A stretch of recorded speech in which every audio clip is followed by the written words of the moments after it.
Hey, Abbott! Hi, everybody. I'm Bobby, and welcome to Dusty Old Movies.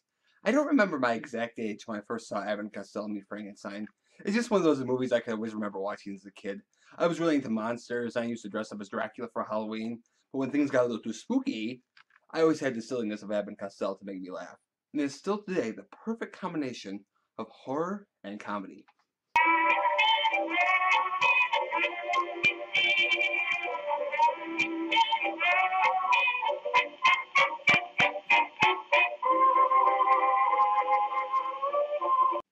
One of the obvious tricks in making a great horror comedy is by having great comedians. And in 1948, Universal Studios had two of the best under contract, Bud Abbott and Lou Costello. On the screen, Abbott was tall, smart, and bossy, and Lou Costello was fat, dumb, and childlike. They do a lot of great verbal jokes. One of my favorite in this one is when Larry Talbot, the Wolfman, says, "When the moon is full, I turn into a wolf." And Lou Costello says, "It's okay, I'm kind of a wolf myself." And they do a lot of great physical comedy, too. And like any comedians worth their salt, they borrowed some things from other acts. Abbott's bossiness always kind of reminded me of Moe of the Three Stooges. And Moe is very, very suspicious that Lou borrowed from Curly. And I think Moe had a point, because I've noticed Costello doing some of Curly's bits, like the dog barking.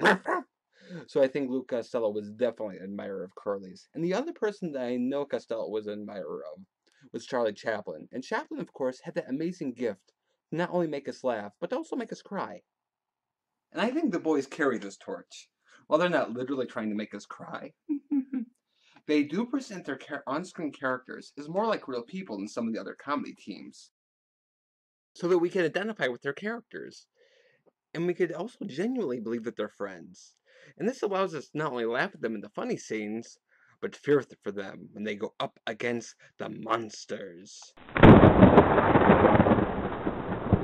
Abbott and Costello played Chick Young and Wilbur Gray, two baggage handlers in Florida, who are delivering two large crates to McDougal's House of Horrors.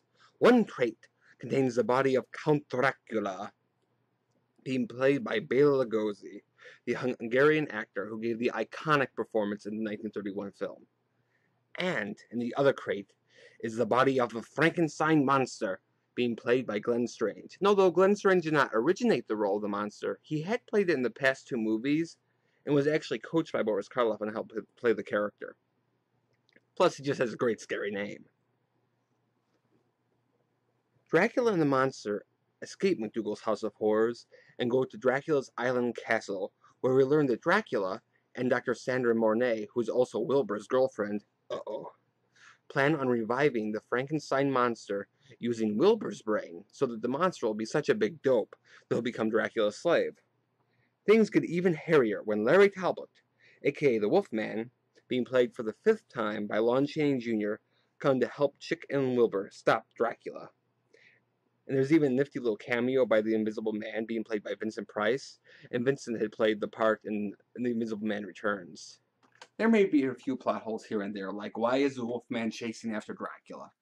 And why does Dracula want to turn the monster into a slave when he can zap anyone from Arnold Schwarzenegger to Mary Poppins and make him his slave?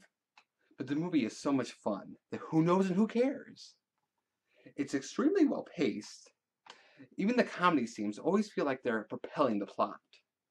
And I credit this great pacing not only to the directing and writing, which is very good, but also to the fact of there's so many great actors in the movie.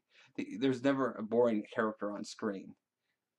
Between Abbott and Costello, Dr. Mornay, Mr. McDougal, and of course, my favorite, the monsters. Adorable. And I just love the fact that the monsters are played by the actors who played them in the regular horror films. And it didn't have to be this way. Lon Chaney Jr. wasn't under contract at Universal anymore, and Bela Lugosi's career was in such a mess, they actually didn't want to hire him. But it is the home run of the movie. First of all, they make it feel like a real horror film, and give it a genuine horror atmosphere. And they make the comedy scenes funnier, because Lou Costello and Bud Abbott are playing off of people playing it straight. There's this marvelous scene when Lou Costello's in Larry Talbot's hotel room. And he sees a fruit basket and picks up an apple. I'm out of apples, so I'm using a banana. And Lou Costello is debating on taking one from the room. And right behind him is the Wolfman going, and Lou Costello is just going, I wonder if he counts as apples, and they'll notice if I take one. And it's just hilarious that way. Plus, these actors, especially Chaney and Lugosi, knew these characters inside and out from playing them countless times on film and stage. So that even though they're technically playing second bananas to Abbott and Costello, it doesn't feel that way. So even though they're not the stars of the movie, they're still incredibly memorable and give standout performances. And it really comes across as an ensemble. And it is such a treat having Bela Lugosi back as Dracula again. And yeah, he's gained a few wrinkles in the past 17 years, but he hasn't lost any creepy points. He's still charming and intense and weird. And when he's going, Bill, look into my eyes, and hypnotizing him, you really feel that Dracula is a genuine threat. Which is perfectly in sync with the fact that we're identifying with Abbott and Costello, so we could fear for Lou Costello in this. And he just provides this movie with a fabulously dangerous villain.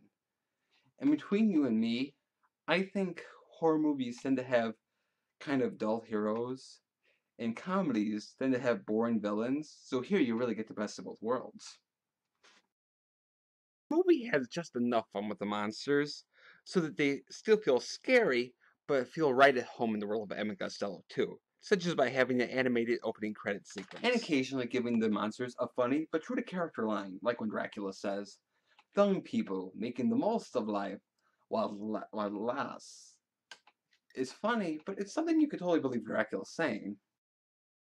For me, the glue that really holds the horror and comedy all together is Dr. Sandra Mornay, played by Lenore, another great scary name, Abbott.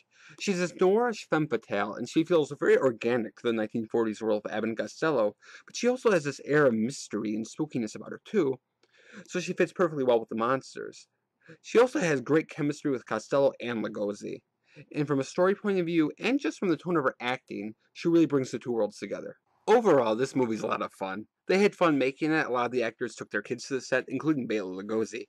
And when I met Bela Lugosi Jr. at a horror fest, he told me they even had comedians on the set there just to make the set more fun, and it shows on screen. There's a lot of neat little touches to this movie that make it a horror comedy classic. And I give this movie 4 Wilbur Brains out of 4. And if you're just starting to get into old movies, I definitely recommend this as a place to start.